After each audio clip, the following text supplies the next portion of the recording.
بسم اللہ الرحمن الرحیم۔ السلام علیکم ناظرین، قربانی دین اسلام کی اہم ترین عبادت ہے۔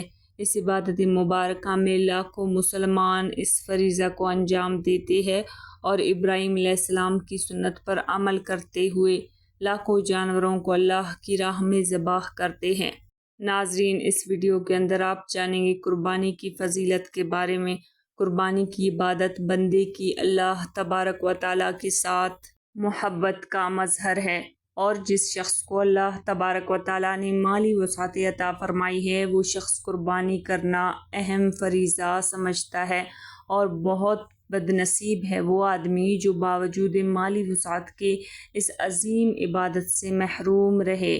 بارگاہ الہی میں قربانی پیش کرنے کا سلسلہ سیدنا آدم علیہ السلام سے ہی چلا آ رہا ہے۔ چنانچہ اللہ تعالیٰ نے سورہ مائدہ میں سیدنا آدم علیہ السلام کے بیٹوں حابیل اور قابیل کا قصہ ذکر فرمایا ہے کہ دونوں نے اللہ تعالیٰ کی حضور قربانی پیش کی۔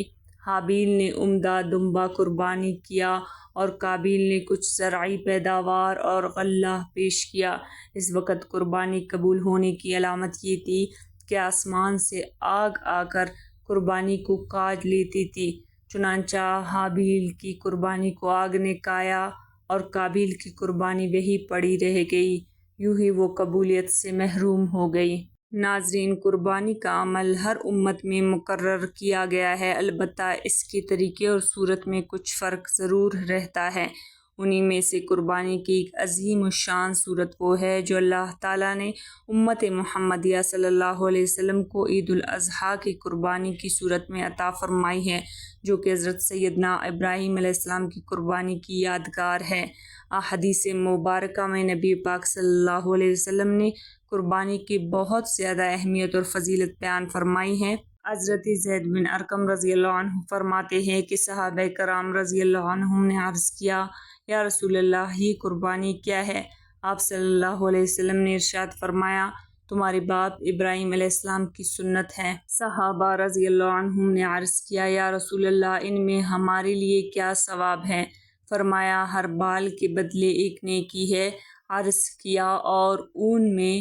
فرمایا، اس کے ہر بال کے بدلے بھی ایک نیکی ہے۔ اس حدیث میں نبی پاک صلی اللہ علیہ وسلم نے قربانی کرنے کا کتنا عظیم ثواب بیان فرمایا ہے کہ جانوروں کے بالوں کی بقدر جو کہ گننا بھی ناممکن ہے، بندے کو اللہ تبارک و تعالیٰ نیکیاں عطا فرماتا ہے۔ دوسرے حدیث میں نبی پاک صلی اللہ علیہ وسلم نے ارشاد فرمایا، ایام قربانی یعنی 10 تا 12 ذی الحجہ انسان کا کوئی بھی عمل اللہ تبارک و تعالیٰ کی بارگاہ میں قربانی کے جانور کا خون بہانے سے زیادہ محبوب نہیں ہے، اور قیامت کے روز قربانی کا یہ جانور اللہ تعالیٰ کی بارگاہ میں اپنے سینگوں، بالوں اور کروں سمیت حاضر ہوگا، اور بلا شبہ قربانی کے جانور کا خون زمین پر گرنے سے پہلے اللہ تبارک و تعالیٰ کی بارگاہ میں قبولیت کا درجہ پا لیتا ہے۔